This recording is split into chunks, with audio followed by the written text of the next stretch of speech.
আপত্তি জানিয়েছেন। কিন্তু শেখ মুজিবুর রহমানকে বঙ্গবন্ধু উপাধি দেওয়ার সেই প্রেক্ষাপটটা অনেকেই জানেন না। তিনি সেধে সেধে এই উপাধিটি গ্রহণ করেননি। শেখ মুজিবুর রহমানের নামের সঙ্গে কিভাবে বঙ্গবন্ধু উপাধি যুক্ত হল সেসব জেনে নেওয়া যাক। মুক্তিযুদ্ধের আগের কয়েকটি বছর ছিল জাতির ক্রান্তিকাল। পাকিস্তানি শাসকদের হাতে নানা ক্ষেত্রে বৈষম্যের শিকার পূর্ব পাকিস্তানের মানুষ তখন মুক্তির পথ খুঁজছিল। তখনই 1966 সালে লাহোরে বাঙালি মুক্তির সনদ 6 দফা ঘোষণা করেন শেখ মুজিব। বিষয়টিকে অপরাধ হিসাবে গণ্য করে শেখ মুজিব সহ 35 জনকে আগরতলা ষড়যন্ত্র মামলার আসামি করা হয়। 1968 সালের 19 জুন শুরু হয় এই মামলার বিচার কাজ। মামলায় শেখ মুজিবুর রহমানকে গ্রেফতারের পরই ফুঁসে ওঠে বাংলার মানুষ। তৎকালীন শাসক আইয়ুব খানের বিরুদ্ধে রাজপথে নামে ছাত্র জনতা। উত্তাল হয়ে ওঠে পুরো দেশ। ষড়যন্ত্র মোকাবিলায় 1969 সালের 4 জানুয়ারি ঢাকা বিশ্ববিদ্যালয়ের ডাকসু কার্যালয়ে তোফায়েল আহমেদের নেতৃত্বে সর্বদলীয় ছাত্র সংগ্রাম পরিষদ 11 দফা কর্মসূচি ঘোষণা করে। আগরতলা ষড়যন্ত্র মামলার অন্যতম আসামি সার্জেন্ট জহুরুল হককে 15 ফেব্রুয়ারি ক্যান্টনমেন্টের অভ্যন্তরে নির্মমভাবে হত্যা করে সান্ধ্য আইন জারি করে সামরিক সরকার। কিন্তু এই সান্ধ্য আইন ভঙ্গ করে রাজপথে প্রতিবাদ মিছিল করে ছাত্র সমাজ।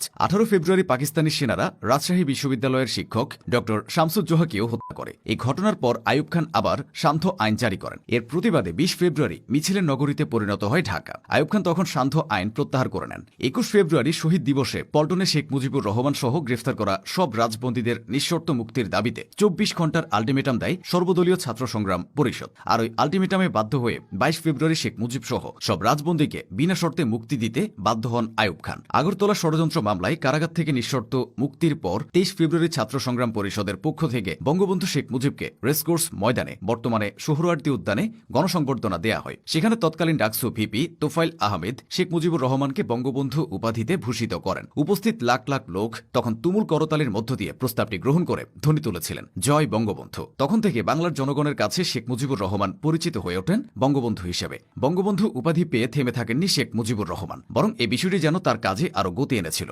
বাঙালির স্বাধীনতা ও মুক্তি নিশ্চিত করতে নানা আন্দোলন সংগ্রামে নিজেকে আরও বেশি করে যুক্ত করতে থাকেন তিনি। এরই ধারাবাহিকতায় 71-এর 7ই মার্চ বজ্রকণ্ঠে বাঙালি জাতির মুক্তির কথা শোনান তিনি। ওই দিন দেয়া বঙ্গবন্ধুর ভাষণের পরে শুরু হয়েছিল বাংলাদেশের মূল স্বাধীনতা সংগ্রাম। শুধু বঙ্গবন্ধু নয়, এদেশের মানুষের কাছে শেখ মুজিব আরও অনেক নামে পরিচিত।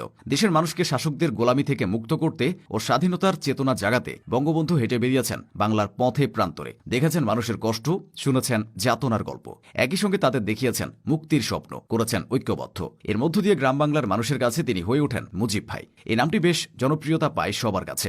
এছাড়া শেখের বেটা, বাংলার মুজিব, শেখ মুজিব, বঙ্গ শার্দুল নামেও মানুষ তাকে ডাকত। তবে সব ছাপিয়ে তিনি হয়ে ওঠেন এদেশের মুক্তিকামী মানুষের কণ্ঠস্বর, হয়ে ওঠেন বঙ্গবন্ধু শেখ মুজিবুর রহমান। বঙ্গবন্ধু উপাধি তিনি এমনি এমনি পাননি। এর পেছনে রয়েছে দীর্ঘ সংগ্রামের ইতিহাস। পাকিস্তানি শাসকদের রক্তচক্ষু উপেক্ষা করে মানুষের অধিকার আদায় করেছেন, কারাগারে বসে দিন কাটিয়েছেন। তাই মানুষও তাকে বুক উজাড় করে ভালোবেসেছে।